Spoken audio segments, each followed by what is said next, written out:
নমস্কার বন্ধুরা, আজকে আমি যে রেসিপিটা আপনাদের দেখাবো খুবই লোভনীয় একটা রেসিপি। এই রেসিপিটা না ঠিক ছোটোবেলার কথাটা মনে করিয়ে দেয়, ভাই বোনদের সঙ্গে যে খুনসুটি করে। আজকে আমি সেই রেসিপিটা বানাবো, মাছের ডিমের বড়া। এখানে আমি মাছের ডিম বড়ার জন্য চালানোর জন্য এখানে আমি 400 গ্রাম মাছের ডিম নিয়ে নিয়েছি। এর মধ্যে দিয়ে দিচ্ছি খানিকটা পেঁয়াজ কোচানো, আর দিচ্ছি কাঁচা লঙ্কা, আদা রসুন বাটা, হলুদ গুঁড়ো, লঙ্কা গুঁড়ো, পরিমাণ মতন লবণ দিয়ে এটাকে না আমি হাত দিয়ে খুব ভালো করে মেখে নেব। এটাকে যেন কোনো জায়গায় মাছের ডিমগুলো দলা দলা না থাকে। তো এটাকে আমি খুব ভালো করে চটকিয়ে মেখে নিয়েছি।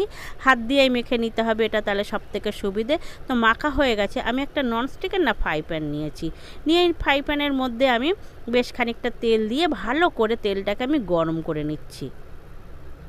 গরম হয়ে গেলে আমি গ্যাসটা একদম বন্ধ করে দিয়ে এবার ওই প্যানটার মধ্যে আমি মেখে রেখে দেওয়া ডিমটা ঢেলে দিচ্ছি। দিয়ে খুব ভালো করে হাত দিয়ে না আমি এটাকে পাতিয়ে নেব একদম সারা প্যান জুড়ে।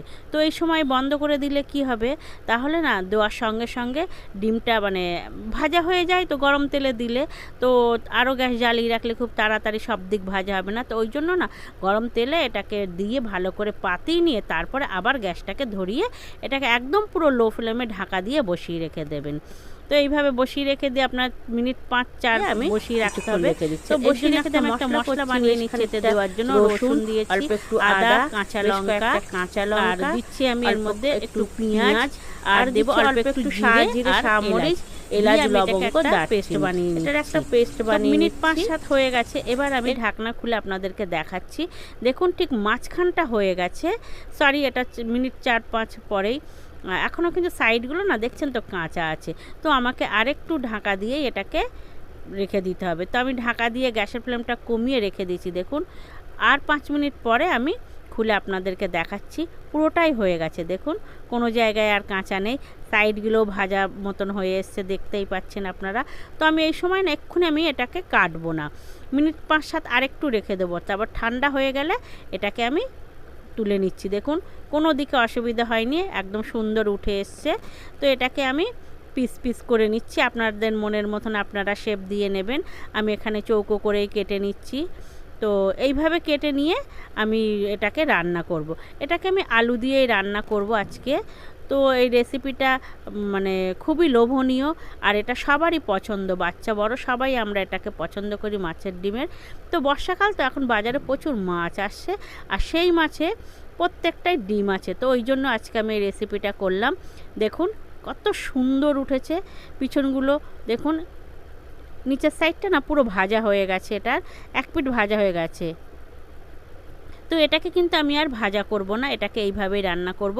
কেন, এটা তো আমার পুরোপুরি সিদ্ধ হয়ে গেছে, ভিতর থেকে কুক হয়ে গেছে, রান্না হয়ে গেছে। যেহেতু এটা আমি মিনিট 10 মতন আমি এটাকে ফ্রাই করেছি ঢাকা দিয়ে দিয়ে। তো কড়াইতে আমি তেল দিয়ে না এতে আলু দিয়ে রান্না করব বলে আলুগুলো আমি ভেজে নিচ্ছি। অল্প একটু হলুদ দিলাম, তাহলে ভাজা দাগ তাড়াতাড়ি ধরে যাবে।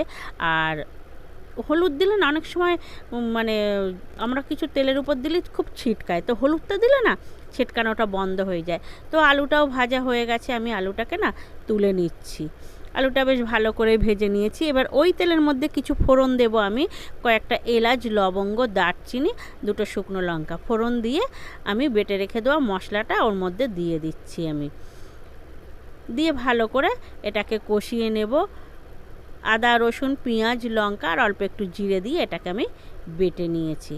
তো এটাকে আমি একটু হালকা নাড়িয়ে নিচ্ছি। নিয়ে বাকি মশলাগুলোর মধ্যে দিয়ে দিচ্ছি। হলুদ দিচ্ছি 1 চামচ, 1 চামচ লঙ্কা গুঁড়ো, লবণ পরিমাণ মতন দিয়ে আমি একটু নাড়িয়ে নিচ্ছি। এবারে দিচ্ছি এর মধ্যে পরিমাণ মতন চিনি, দিচ্ছি জিরের গুঁড়ো আর ধনের গুঁড়ো। একটু চিনি দিতে হয়, যেহেতু ব্যালেন্স রাখার জন্য সব কিছুতে আমি একটু চিনি ব্যবহার করি। তো এটাকে দিয়ে ভালো করে আমি কষিয়ে নিচ্ছি তেল ছাড়া পর্যন্ত। কেন, যেহেতু পেঁয়াজ রসুন দেওয়া, তো একটু আমাকে কষাতে হবে। দিচ্ছি একটু লাল লঙ্কার গুঁড়ো কালারের জন্য, দিয়ে একটু কষিয়ে নিচ্ছি। ভালো করে কষালে না পেঁয়াজ রসুনের গন্ধটা উড়ে যায়। ভেজে রেখে দেওয়া আলুগুলো এবার ওর মধ্যে দিয়ে আমি আবার ভালো করে না কষিয়ে নিচ্ছি। খুব ভালো করে কষিয়ে নিয়ে আমি এটার মধ্যে জল ঢেলে দেবো। তো মোটামুটি আলু আমার কষানো হয়ে গেছে। এবার এর মধ্যে আমি জল দিয়ে দিচ্ছি। জলটা কিন্তু আমি গরম জলই ব্যবহার করি। তো এর মধ্যে আমি বেশ খানিকটা গরম জল দিচ্ছি। জলটা হয়তো একটু বেশিই দিচ্ছি এই কারণে, কারণ আলুগুলোও সিদ্ধ হবে আর অতগুলো বড়া তো, বড়াগুলোও সিদ্ধ করার জন্য আমাকে জল বেশি করেই দিতে হয়েছে। তো ঢাকা দিয়ে আমি খুব ভালো করে জোরে ফুটিয়ে নিয়েছি মিনিট 5-7। ফুটিয়ে নেওয়ার পরে দেখুন জলও কমে এসছে, মোটামুটি আমার আলুগুলোও সিদ্ধ হয়ে এসছে। আপনাদেরকে আমি একটা দেখাচ্ছি আলু কেমন হয়েছে সিদ্ধ।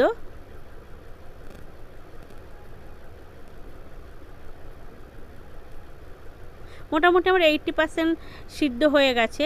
এই সময় আমি যে বড়াগুলো করে রেখেছিলাম মাছের ডিমের, এটা এর মধ্যে দিয়ে দেব। হয়তো ঝোল বেশি আছে আপনারা ভাবছেন, কিন্তু আমার মাছের ডিমটা না খুব ড্রাই, খুব ঝোল টেনে নেয়। তো ফোটাবো আমি এটাকে আবার গ্যাস জোরে দিয়ে বেশ খানিকক্ষণ ধরে। দেখুন ঝোল অনেকটা টেনে নেবে, যেহেতু এটা তো একদমই পুরো ড্রাই হয়ে রয়েছে আর এতে খুব জল টেনে নেয়, সেই জন্য আমি এটাকে জল বেশি দিয়ে এটাকে ফুটিয়ে নিচ্ছি। বেশ আমার অনেক সময় হয়ে গেছে। এর মধ্যে আমি দিয়ে দিচ্ছি 1 চামচ মতন গরম মশলার গুঁড়ো। গরম মশলার গুঁড়ো দিয়ে না আমি এটাকে আবার ঢাকা দিয়ে রেখে দেবো। আপনাদেরকে আমি মিনিট 10 পরে খুলে দেখাবো যে কতটা ঝোল টেনে নিয়েছে বড়া, আপনাদেরকে দেখাবো। তো একটা ফুট দেওয়া হয়ে গেছে গরম মশলা দিয়ে, ঢাকা দিয়ে এই ফুটটা দিয়ে নিয়েছি মিনিট 2-3-এর। এবারে এই যে ঝোল অবস্থায় আমি বন্ধ করে দেবো। দিলে না পুরো বড়ার মধ্যে ঝোল টোল টেনে নেবে, বড়াগুলো অনেকটা মোটা হয়ে যাবে। দেখুন মিনিট 10 পরে কত সুন্দর হয়ে গেছে বড়ার ঝোলটা। তো বন্ধুরা, আমার রেসিপিটা আপনাদের কেমন লেগেছে কমেন্টে অবশ্যই জানাবেন।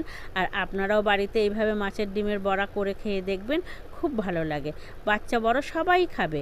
আর এটা আমাদের তো মানে খুবই প্রিয় একটা মাছের ডিম। তো এইভাবে আমি আজকে বানালাম, কেমন লাগলো কমেন্টে অবশ্যই জানাবেন আপনারা।